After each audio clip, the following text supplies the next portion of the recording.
My name is Angus MacLeod, and I've been a shepherd in the Scottish Highlands for over 30 years. What happened last winter near Loch Assynt changed everything I thought I knew about these ancient hills.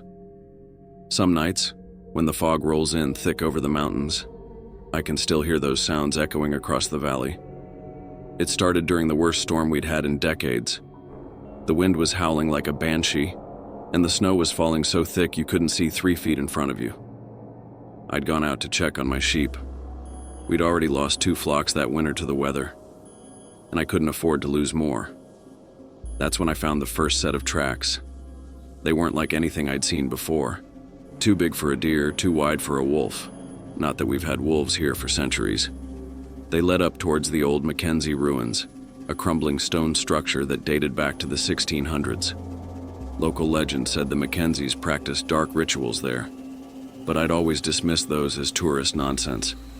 I followed the tracks, worried that whatever made them might be after my sheep.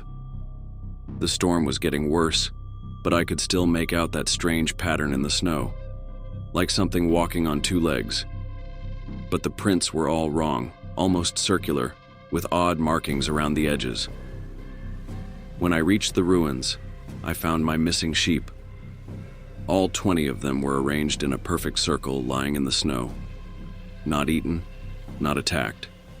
Just lying there, their eyes wide open, staring at the sky. And in the center of the circle was something that made my heart stop. A stone altar that I knew for a fact hadn't been there the week before. The altar was covered in markings that seemed to shift when I looked at them directly, and it was warm to the touch, despite the freezing temperature. That's when I heard it. A low humming sound coming from beneath the ground, like 1,000 voices whispering in an ancient language. I turned to leave, but the storm had gotten even worse. The snow was swirling in unnatural patterns, and in the white haze, I saw shapes moving. Tall, elongated figures that seemed to flicker in and out of existence. They were moving towards me, but their movements were wrong, like watching a film played backwards. I ran.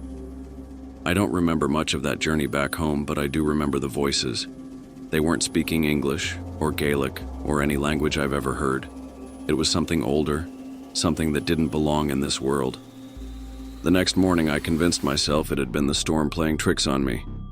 But when I went back with the police, we found no signs of my sheep. The altar was gone too. The only evidence something had happened was a perfect circle melted in the snow, with strange symbols burned into the frozen ground beneath. The police filed it as livestock theft, but they couldn't explain the symbols. A professor from Edinburgh University came to study them, but whenever he tried to photograph them, his camera would malfunction.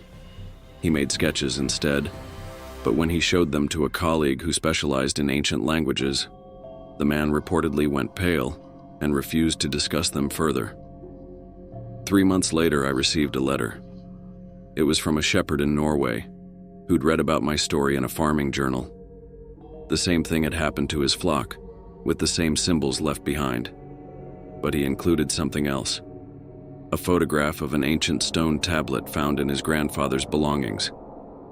It showed the same circular pattern I'd seen in the snow, and beneath it was a warning, written in Old Norse. They return when the stars align. The old ones remember. The sheep are just the beginning. Last week, I found another set of tracks in the snow. They led to the ruins again. But this time, there was something different. The ruins had changed. The stones were arranged in a new pattern, forming symbols identical to the ones we'd found in the circle. And at night, when the fog rolls in, I hear that humming again, getting louder, getting closer. The locals won't go near the ruins anymore. They say the old stories about the MacKenzies weren't about dark rituals at all. They were warnings. The family hadn't been practicing rituals. They'd been trying to prevent something from coming through.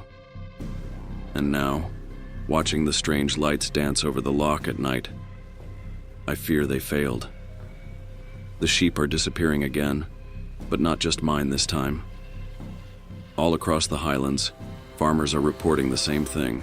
Perfect circles in the snow, warm stones with shifting markings, and those strange, circular tracks.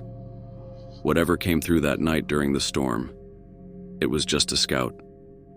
The rest are coming, and all we can do is watch the stars and wait.